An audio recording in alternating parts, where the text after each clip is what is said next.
Welcome to day one of RPG Con, and today we're going to be talking about one of my favourite comfort video games, Stardew Valley. But because this is a festival, we're going to be ranking all of the characters, well, except for Leo, who isn't on this tier list for some strange reason, but we vibe. Here are just my opinions on them. If you want to do the exact same tier list, I'll drop a link to it in the description, but let's get to it. We're going to start with Hat Mouse. Now, Hat Mouse, amazing, brilliant, never been done before, brings me so much joy. I love Hat Mouse.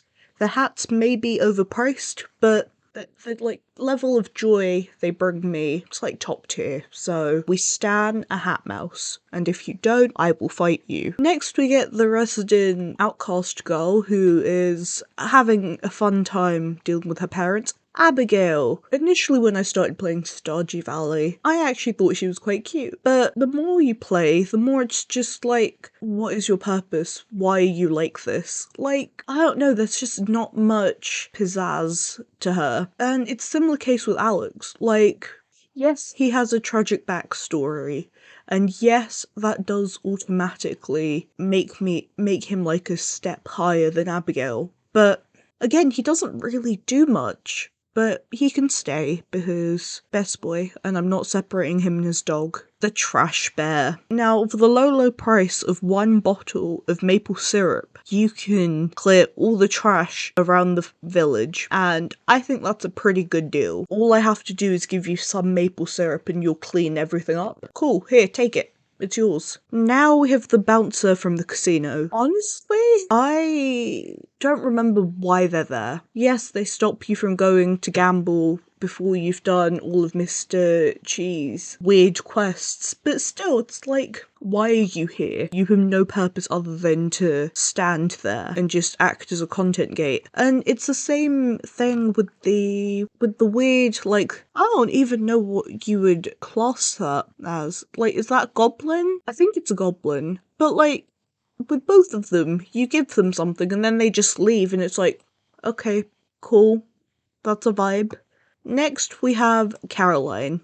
Now, with Caroline, you get her to 2 hearts. You get one of the most valuable crops in the early game, and that's tea saplings. And if you sell them, you pretty much make 500 gold from one of them. And that alone sticks her and you can stay. Like, yes, she's not enough that I would marry them, but she can stay. Then we have Clint. Honestly, he has a purpose, but at the same time, you know what? No, his story, I don't know if this is from a mod or not, but his whole, like, crush on Emily, it's adorable. So he can stay, it's precious. Then we have Demetrius.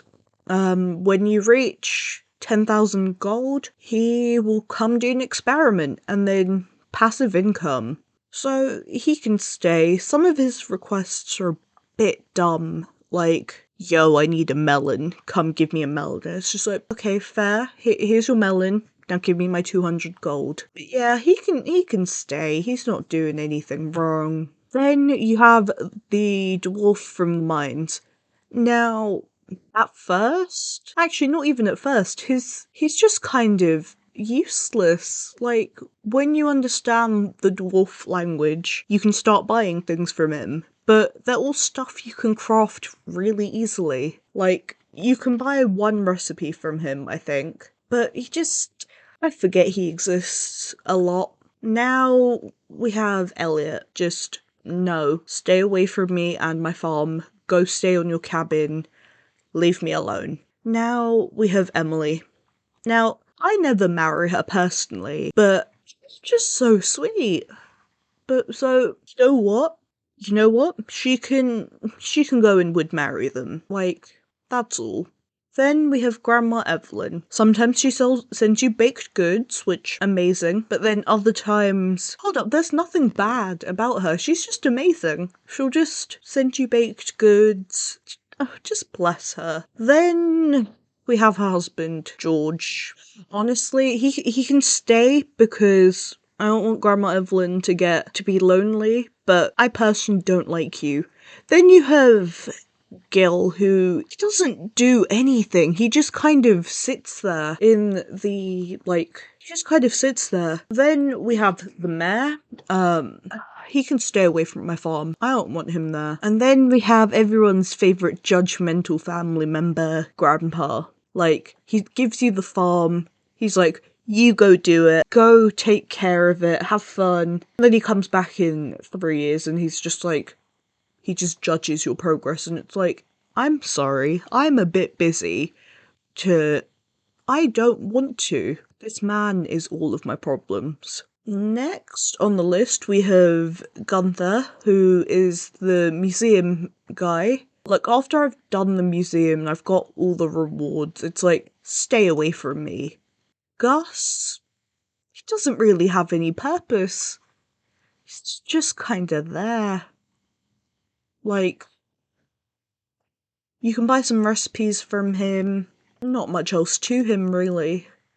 Then we have Haley. Now, at the start of the game, she was my go-to to marry. Mainly because she was so easy to please. Like, you just throw daffodils at her and she loves you. Like, that's the only reason. Also, her whole, character arc is really sweet and I love her. Then we have Dr. Harvey. Now, the thing that annoys me about this guy is, even when you're married, he will still charge you anytime you die in the mines. Like, you're really gonna charge your significant other, who has, died in the mines, you're still gonna charge them 10% of their wealth. Make it make sense, you're married, they're the main breadwinner, get your shit together. I actively avoid him, I don't care about him. Then we have one of the cutest children, Jazz, and she's just precious. Like, she can go there. You know who else can go there? I'm skipping forward. Vincent. They're a package deal. They both are just... I love them so much. They're so cute. And they're just... I would die for them. Then we have the best potential roommate you could ever have, Krobus. Like, his shop is over expensive, but he's best boy. I rest my case. So then we have the Junimos, and... one sec. So then we have the Junimos, and at first, I disliked them, because it just felt... It was annoying to me that I had to do all the work, and they were just kind of there. To be fair, it still does kind of annoy me. But they can stay, because you know what? When you can unlock them after the wizard's quest, and you can use them to help with the farm, they become pretty OP. Never have to farm again. Okay, so, due to technical difficulties, the audio for the second half of the video didn't record, so I'm just here re-recording the ending of the tier list. But yeah, this is my tier list. If you want to do this as well, feel free to click the link in the description box, and if you want to find out more about the festival, please go and check out our Instagram and our Twitter. And yeah, I hope you guys have a good day. Bye!